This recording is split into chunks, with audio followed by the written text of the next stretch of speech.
नमस्कार। बहुत स्वागत आप सभी का।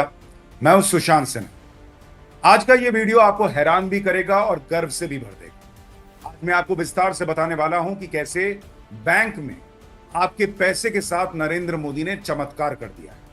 लेकिन भारत के विकास की सबसे शानदार कहानियों में से एक शुरू करूं और आपको बताऊं कि कैसे मोदी ने जो किया वो 11 मुल्कों के प्रधानमंत्री भी नहीं कर सकते थे। उससे पहले आपसे एक सवाल पूछना चाहता हूं। अगर मैं आपसे पूछूं कि भारत में सबसे ज्यादा मुनाफा कमाने वाली कंपनी आज की डेट में कौन है और आपको 4 ऑप्शंस भी दूं, ए रिलायंस, बी अडानी इंटरप्राइजेस, सी इंफोसिस या डी एसबीआई यानी स्टेट बैंक ऑफ इंडिया, मैं गारंटी के साथ कहता हूं कि आप में से 99.9% लोग ऑप्शन ए, बी या सी चुनेंगे। लेकिन आप हैरान रह जाएंगे ये जानकर कि सही जवाब है ऑप्शन डी यानी SBI, state bank of India. आपको सुनकर यकीन नहीं हो रहा होगा कि सबसे ज्यादा मुनाफा कमाने वाली company state bank of India है, सरकारी बैंक। ये यकीन से परे लग रहा है कि एक सरकारी बैंक देश की सबसे ज्यादा मुनाफा कमाने वाली कंपनी कैसे हो सकती है। तो यही वो चमत्कार है जो नरेंद्र मोदी ने करके दिखाया। ये वो चमत्कार भी है जिसने देश को और आपकी मेहनत की कमाई को बचा लिया। आज एक एक डिटेल बताऊंगा तो आपके मन में नरेंद्र मोदी के लिए इज्जत कई गुना और बढ़ जाएगी। सबसे पहले तो यह जान लीजिए कि मौजूदा वित्तीय वर्ष की पहली तिमाही में एसबीआई यानी स्टेट बैंक ऑफ इंडिया का मुनाफा 178%, 178% बढ़ गया। सुनकर ही किसी को शौक लगेगा कि किसी कंपनी का इतना बंपर मुनाफा, वो भी तब जब दुनिया भर की अर्थव्यवस्थाएं डूब रही हैं। ऊपर से सरकारी बैंक का मुनाफा गजब ही है। इतना ही नहीं, और सुनिए, दूसरे सरकारी बैंक का मुनाफा भी आसमान छू रहा। सारे सरकारी बैंकों का मुनाफा मिलाकर 35,000 करोड़ रुपए के पार रहा है इस एक तिमाही में, जो पिछले साल के इसी समय के मुकाबले डबल है। फाइनेंशियल ईयर 2022-23 में तो सरकारी बैंक्स का कुल मुनाफा 1 लाख करोड़ के पार रहा। लेकिन अब असली कहानी शुरू होती है, और वो कहानी शुरू होती है इस सवाल से कि क्या भारतीय सरकारी बैंक हमेशा से ऐसे ही नोट छापने की मशीन थे? जवाब है नहीं। भारत के सरकारी बैंकों की हालत तो यह थी कि इनमें से कई तो आपका पैसा लेकर टाइटैनिक की तरह डूबने वाले थे। लेकिन तभी एंट्री हुई सिंघम स्टाइल में नरेंद्र मोदी, जिन्होंने बाबा बागेश्वर के स्टाइल में बैंकों की पर्ची खोल डाली और देश का सबसे बड़ा चमत्कार कर दिया। जिन लोगों ने हाल में सेव एसबीआई और सेव एलआईसी जैसा प्रोपेगेंडा फैलाया था, उनके लिए तो मोदी के चमत्कार की यह कहानी हार्ट अटैक लाने वाली है। लेकिन फिर भी दिल मजबूत करके सुन लीजिए। 2014 में नरेंद्र मोदी जब प्रधानमंत्री बने तब भारत का बैंकिंग सेक्टर बारूद के ढेर पर बैठा हुआ था। और सबसे दुखद तो यह है कि उसे बारूद की ढेर पर बैठाने की जिम्मेदारी एक ऐसी सरकार के माथे है जिसमें प्रधानमंत्री एक महान अर्थशास्त्री मनमोहन सिंह। लेकिन एक महान अर्थशास्त्री की सरकार ने देश की बैंकों का क्या हाल किया। और जिन नरेंद्र मोदी के लिए कहा जाता है कि उन्हें कुछ नहीं आता, उन्होंने आपके पैसे के साथ कैसे चमत्कार किया, ये आज आपको देखना चाहिए। कांग्रेस और उसके नामदारों की फोन बैंकिंग ने देश को बहुत नुकसान पहुंचाया। बैंकों ने ये जानते हुए भी कि उनके द्वारा दिए गए लोन की वापसी मुश्किल होगी,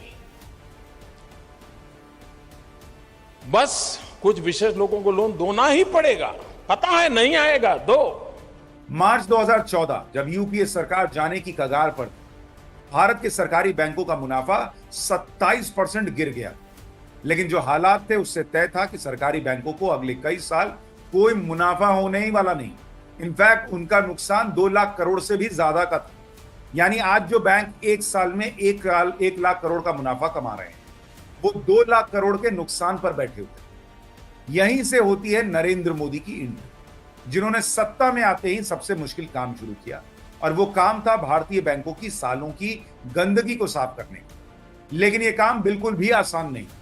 बैंकों ने सबसे पहले तो ये मानना शुरू किया कि जो नुकसान दिखाया गया है, दरअसल नुकसान उससे कहीं ज्यादा है।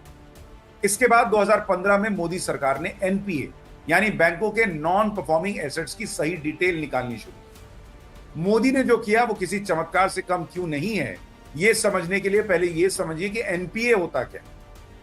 एनपीए यानी non performing assets. Bank loan देते हैं और उस पर इंटरेस्ट कमाते हैं, इसी से बैंक चलते हैं। बैंक का लोन ही उसका एसेट होता है, क्योंकि भाई उसी से पैसा कमा रहे हैं। कोई लोन अगर नहीं चुकाता है तो बैंक को नुकसान होता है।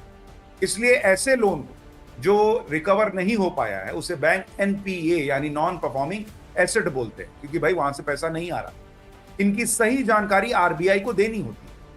पहले सही जानकारी नहीं दी जाती थी। पुराना लोन चुकाने के लिए नया लोन दे देने का खेल चलता था नरेंद्र मोदी के आने के पहले। बैंकों की हालत खस्ता होती चली गई। नरेंद्र मोदी ने बैंकों की जो डिटेल निकलवाई उसे कहते हैं AQR यानी एसेट क्वालिटी रिव्यू। यानी सरल भाषा में कहिए तो बैंकों के पास जो एसेट है उनमें कितने क्वालिटी के हैं और कितने बेकार, इसकी जानकारी नरेंद्र मोदी ने निकलवानी शुरू की। यानी बैंकों ने कितने ऐसे लोन दिए हैं जिनकी वापसी के चांस हैं और कितना पैसा डूब सकता है, इसके बारे में एसेट क्वालिटी रिव्यू करवाया नरेंद्र मोदी। अब मोटे तौर पर 3 से 5% से ज्यादा NPA होता है तो वो बैंक के लिए खतरनाक माना जाता है। यानी बैंक ने मान लीजिए 100 रुपए का लोन बांट रखा और उसमें से 3 से 5 रुपए नहीं लौट रहा हो या लौटने में दिक्कत हो तो उसे खतरा माना जाता है। उसके ऊपर तो बवाल मान के चलिए कि भाई 3 से 5% से ज्यादा का NPA है तो समझिए बैंक और आपका पैसा दोनों डूबने की कगार पर। अब सुनिए कि कांग्रेस के राज में बैंकों का जो NPA 3 से 5% होना चाहिए था वो था कितना। कैनरा बैंक का NPA 12%, बैंक ऑफ महाराष्ट्र का NPA 19%, पंजाब नेशनल बैंक 18% के NPA पे बैठा हुआ था। IDBI, यूको और इंडियन ओवरसीज बैंक इनका NPA 24 से 28%। और देश के सबसे बड़े बैंक जो सबसे ज्यादा कर्ज देता है SBI यानी स्टेट बैंक ऑफ इंडिया, इसका NPA 11%। सरकारी बैंकों का कुल NPA मिला लीजिए तो वो 15% के आसपास औसत बैठ रहा। यानी जो आंकड़ा 3 से 5% होना चाहिए वो 15% पे। हालात इतने खराब थे कि RBI ने तुरंत 21 सरकारी बैंकों में से 11 को special prompt corrective action framework में डाला। यानी इनको तुरंत नहीं देखा गया तो कांड हो जाएगा ऐसी वाली लिस्ट में डाल दिया। जैसे अस्पताल में किसी पेशेंट के लिए कहते हैं ना कि उसे तुरंत इलाज नहीं मिला तो भाई इसकी तो जान जा सकती है, वैसा ही हाल देश के 21 सरकारी बैंक्स में से 11 का हो रखा था UPA के जमाने। यानी मोदी सरकार ने तुरंत ताबड़तोड़ एक्शन लेना शुरू किया। बैंकिंग सेक्टर को तुरंत किसी झटके से बचाने के लिए उसमें 3 लाख करोड़ रुपए डाले गए। मतलब पेशेंट को इलाज चलते रहने के दौरान तुरंत ऑक्सीजन लगा दिया गया ताकि सांस चलती रहे, मौत ना हो और इलाज पूरा हो सके। इसके बाद कमजोर बैंकों का मजबूत बैंकों के साथ मर्जर एक और अहम कदम था जो नरेंद्र मोदी सरकार ने उठाया।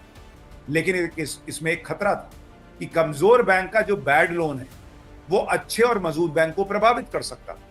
इसलिए यह काम बहुत सावधानी से किया जाना था और आखिरकार नरेंद्र मोदी ने यह काम किया और सब कुछ ठीक रहा। सबसे बड़ा गेम चेंजर कदम तो नरेंद्र मोदी सरकार ने उठाया, वो था इंसॉल्वेंसी एंड बैंकरप्सी कोड नाम का कानून लाना। जो लोग ये मानकर बैठे थे कि वो तो बिना लोन चुकाए बच जाएंगे, उनकी नाक में दम कर दिया नरेंद्र मोदी। इस कानून ने उनकी रातों की नींद उड़ा दी और नतीजा ये हुआ कि 2014 से अब तक 10 लाख करोड़ रुपए की रिकवरी हो चुकी है।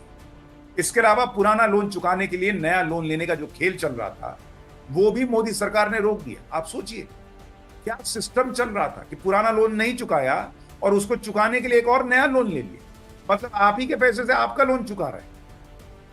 अगर आपने लोन नहीं चुकाया है तो नए बिजनेस के लिए लोन मिलना बंद हो गया। ये नरेंद्र मोदी ने किया। स्टॉक मार्केट से पैसा उठाना बंद करवा दिया।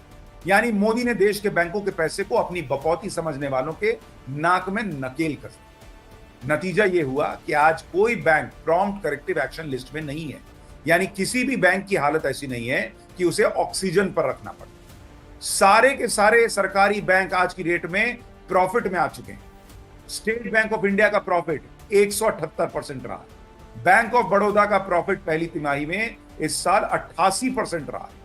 कैनरा बैंक का प्रॉफिट 75%, पंजाब नेशनल बैंक का प्रॉफिट छप्पर फाड़कर 307% पे चला गया। 2021-22 में सरकारी बैंकों का कुल प्रॉफिट 66,000 करोड़ रुपए था, जो 2022-23 के वित्तीय वर्ष में बढ़कर 1,04,000 करोड़ रुपए। इस साल की पहली तिमाही में प्रॉफिट 35,000 करोड़ ऑलरेडी आ चुका है। यानी जिन बैंकों के लिए एजेंडाधारियों ने पूरा माहौल बनाया कि नरेंद्र मोदी ने SBI से लोन दिलवा दिया अडानी को, वो SBI छप्पर फाड़कर मुनाफा कमा। अब आप खुद सोचिए कि नरेंद्र मोदी ने कैसे सबसे मुश्किल टास्क को न सिर्फ पूरा करके दिखाया बल्कि बैंक में रखा आपका पैसा बचा लिया। वरना ये बैंक डूबते तो करोड़ों घर बर्बाद हो जाते, देश बर्बाद होता सो अलग। लेकिन सवाल यह है कि बैंकिंग सिस्टम में इतना कचरा आया कहां से। आरबीआई के पूर्व गवर्नर रघुराम राजन ने संसदीय समिति के सामने 2018 में अपने लिखित बयान में कहा था कि इनमें से ज्यादातर बैड लोन 2006 से 2008 के बीच के थे, यानी यूपीए के जमाने के। इस वक्त बैंकों ने अनाप शनाप लोन दिए और सरकार भी या तो सोती रही या फोन कॉल पर लोन दिलवाने के आरोप से घिरी रही। आपको याद होगा कि कैसे एक फोन कॉल पर लोन मिलता था। ये एक बार प्रधानमंत्री मोदी ने भी बताया। हमारे देश में ये टेक्नोलॉजी तो अब आई, लेकिन उस समय एक स्पेशल परंपरा चल रही थी फोन बैंकिंग की, और इस फोन बैंकिंग का प्रसार उतना हुआ था, नामदार अगर फोन कर दें तो बैंकिंग और फोन पर कर्ज देने वाले बेड़ा पार लोन मिल ही जाता था। रघुराम राजन से जब यह पूछा गया कि क्या ये लोन राजनीतिक दबाव में दिए गए थे, तो उन्होंने कभी सीधा जवाब तो नहीं दिया, लेकिन कहा था कि ज्यादातर लोन अच्छे संबंध रखने वाले प्रमोटर्स को दिए गए, जिनका लोन न चुकाने का ट्रैक रिकॉर्ड और इतिहास था। यानी आप खुद सोचिए, जिनके बारे में ऑलरेडी पता था कि ये पिछला लोन इन्होंने नहीं चुकाया है, क्योंकि उनकी सेटिंग गेटिंग थी तो उनको लोन दिया। ऐसे में आप समझ सकते हैं कि क्यों इस देश में कुछ लोगों को नरेंद्र मोदी पसंद नहीं आता। जब ऐसी सरकारें रही हों जहां लोन न चुकाने वालों को लोन मिलता रहा, कोई नरेंद्र मोदी को कैसे पसंद करेगा?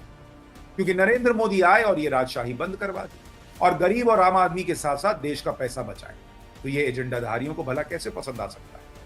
लेकिन आज की डेट में ये वो चमत्कार है जिसकी चर्चा ज्यादा नहीं होती, लेकिन नरेंद्र मोदी ने आलोचना की परवाह किए बिना जिस तरह से बैंकिंग सिस्टम को फिर से जिंदा किया, वो देश के लिए एक निर्णायक कदम और देश को आगे ले जाने में सालों तक अहम भूमिका निभाता रहेगा, चाहे सरकार किसी भी। इस वीडियो को ज्यादा से ज्यादा शेयर जरूर कीजिएगा और अपनी राय बताइएगा कि बैंकिंग सेक्टर में आपके पैसे को जिस तरह से नरेंद्र मोदी ने बचाया और जिस तरह से चमत्कार करके पूरा बैंकिंग सिस्टम मुनाफे में ला दिया, सरकारी बैंकों में को मुनाफे में ला दिया, उस पर आपकी राय क्या है? कमेंट बॉक्स में बताइए।